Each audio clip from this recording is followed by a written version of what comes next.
Hey guys, I saw The Ritual.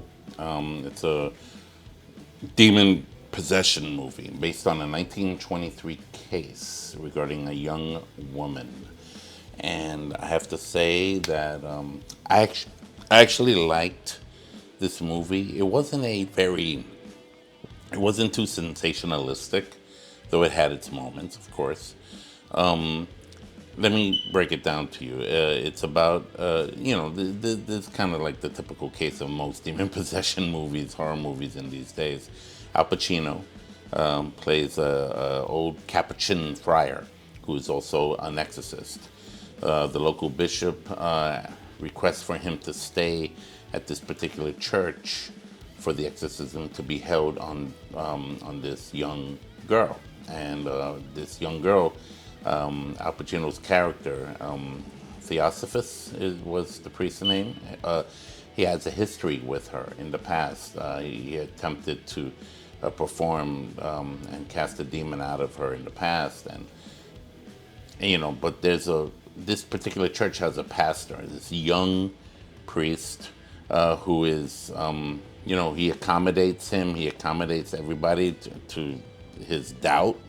And I've noticed a pattern here. There's a lot of demon possession movies that are like this. There's the exorcist priest, and then there's the assistant priest who's doubtful.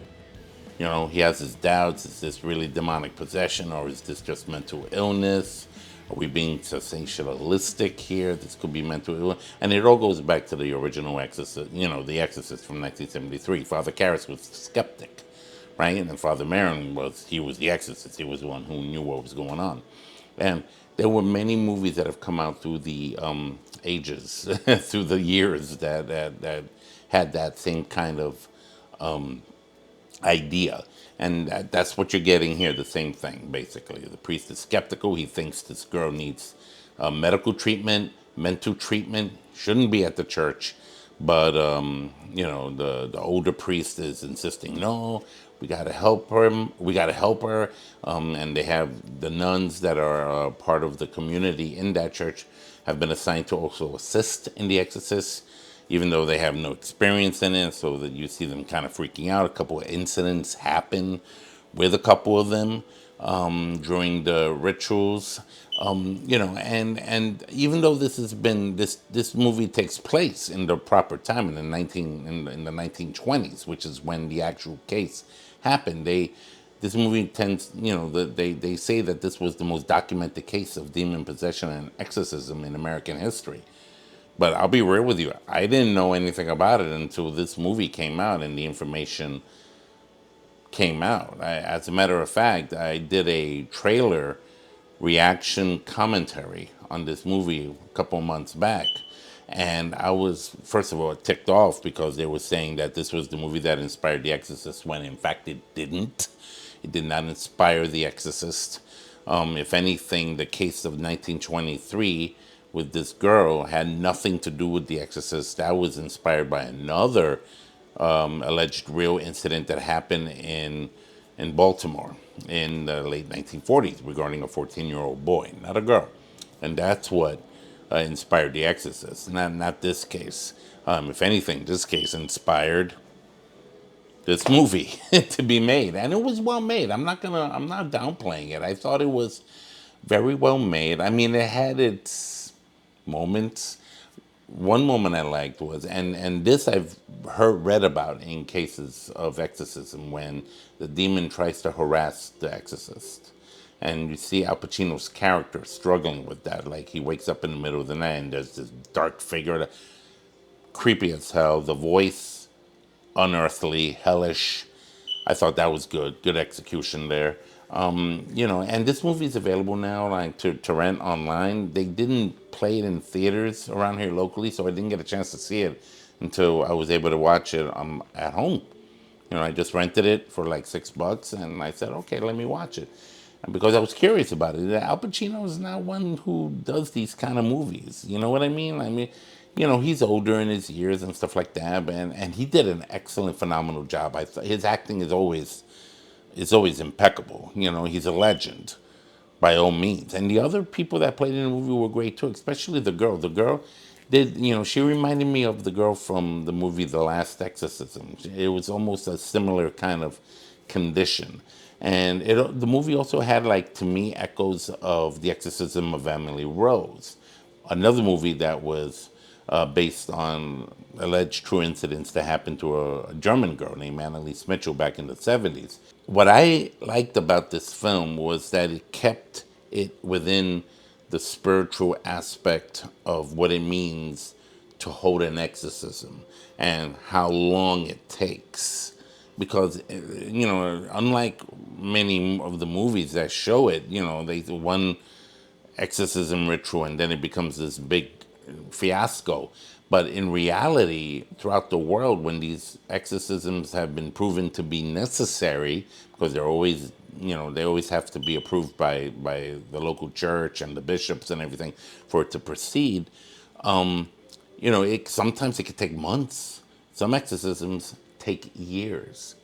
I mean, the people live normal lives and then, they have to have this ritual put on them. It's a sacramental of sorts that has to be, like, done with them. And sometimes the process can take years before the person's finally delivered. It depends on the case. It depends. So in this case, it took years, literally years. And they kind of showed that in this movie. Not that what we were watching in the movie of The Exorcism took years in and of itself, but how Al Pacino's character, the old Capuchin priest, Father Theosophus, or I think I'm saying the name wrong, but he had a history with this girl back when she was much younger. Her mother was involved, and there's a history with the mom, and he felt he failed back then, and he came back to kind of like help her again to make sure that he didn't fail, that God was with him, that God would help him deliver this. The only annoyance I had about this movie, honestly, was the cinematography. Apparently, the whole film was shot handheld. You could tell, right? There was no dollies. There was no, tripod. There was nothing to keep any shots steady. Everything was, like it was almost shot in a documentary type setting way, almost like a reality show kind of thing. Not too bad. I get the uniqueness of it. It just, after a while, when you start, like, taking notice of that kind of stuff throughout a film, you kind of get a little irked, and I got a little irked. It didn't take away the story to me. That's just one little nitbit I had about it. But nonetheless, it was a good movie. I'm gonna give The Ritual 3 coffee cups. It was, I think, the only demon possession movie I remember happening this year. Maybe there were others that I can't think of right now. I mean, I know we got The Conjuring, Last Rites coming up, so I guess we'll see where that goes. But with this movie, I thought it was very good, and I thought it was very orthodox in its content. And that's probably one of the reasons why it had limited viewings. And I didn't end up seeing it in a theater because, God forbid you do something more towards more towards the book of what it really means to hold an exorcism, because that won't make money. No, you gotta do the snap, crackle, pop, of climbing on the walls. And funny enough, that did happen. That does happen in this movie. I went, oh, here we go, Spider-Man.